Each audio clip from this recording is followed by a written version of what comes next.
audio jungle.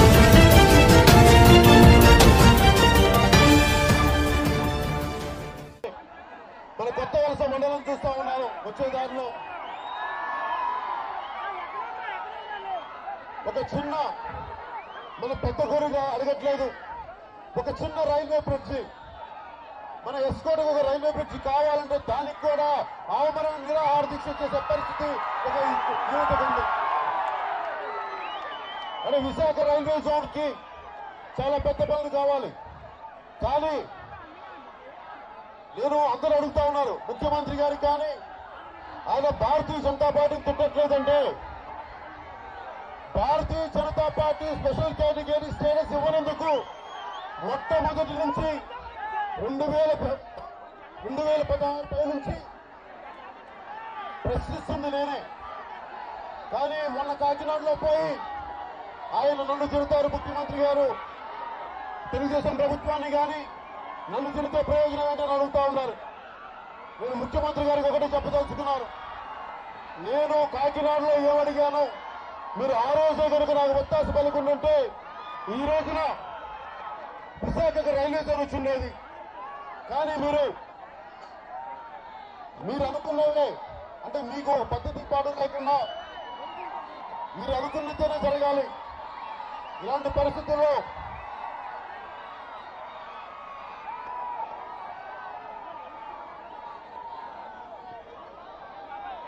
Central government special category status ఇవ్వకపోతే అని మాట్లాడే విధానం ఒకటి, అది ఇవ్వకంటే కూడా తెలుగుదేశం పార్టీ ఇక్కడ మన ఎస్కోట్లోనే విజయనగరంలోనే ముఖ్యంగా మన ఎస్కోట్లో 30 సంవత్సరాలు ఉన్నది తెలుగుదేశం పార్టీనే ఇక్కడ. కానీ ఈ రోజుకి ఒక రైల్వే బ్రిడ్జ్ చేయడానికి సమస్య అని చూడండి. ముఖ్యమంత్రి గారంటే నువ్వు వెళ్ళి ఉత్తరాంధ్ర విద్వేషాలు రెచ్చగొడుతున్నావంటారు. నాకు రాష్ట్రం అంతా ఒకటే, తెలుగు ప్రజలందరూ ఒకటే. కానీ మీరు పట్టిసీమకి మీరు అన్ని వేల కోట్లు ఇవ్వగలిగినప్పుడు ఇక్కడ 8 లక్షల ఎకరాలు మన శ్రీకాకుళంకి కానీ మన విజయనగరం జిల్లాలకు కానీ 8 లక్షల ఎకరాలకు సాగునీటి కావాలి. మన ఎత్తిపోతల పథకం బాబు జగజ్జీవన్ రామ్ సుజలాసులను ఎత్తిపోతల పథకానికి, కానీ దానికి ఫండ్స్ లేవు.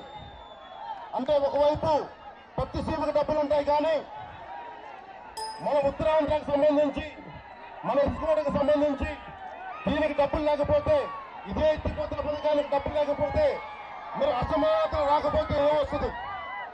ఇక్కడ ప్రాజెక్టులలో, ఇక్కడ సాగునీటి ప్రాజెక్టులలో డబ్బులు పెట్టట్లేదు తెలుగుదేశం ప్రభుత్వం అని నేను మాట్లాడితే వాళ్ళు ముఖ్యమంత్రి గారికి ప్రాంతీయ విద్వేషాలు రెచ్చగొట్టినట్టుగా మాట్లాడుతున్నారు ముఖ్యమంత్రి గారు.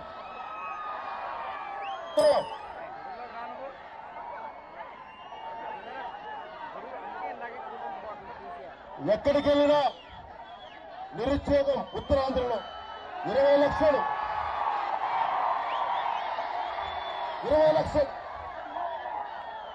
మీరు పరిశ్రమలు పెట్టరు. బాబు వస్తే జాబ్ వస్తున్నారు, కానీ జాబ్ వచ్చింది వాళ్ళ బాబులు తప్ప మన ఇంట్లో బాబులకు కాదు, మన ఇంట్లో బిడ్డలకు కాదు, మన ఉత్తరాంధ్ర బిడ్డలకు కాదు. కానీ దీన్ని అడుగుదామంటే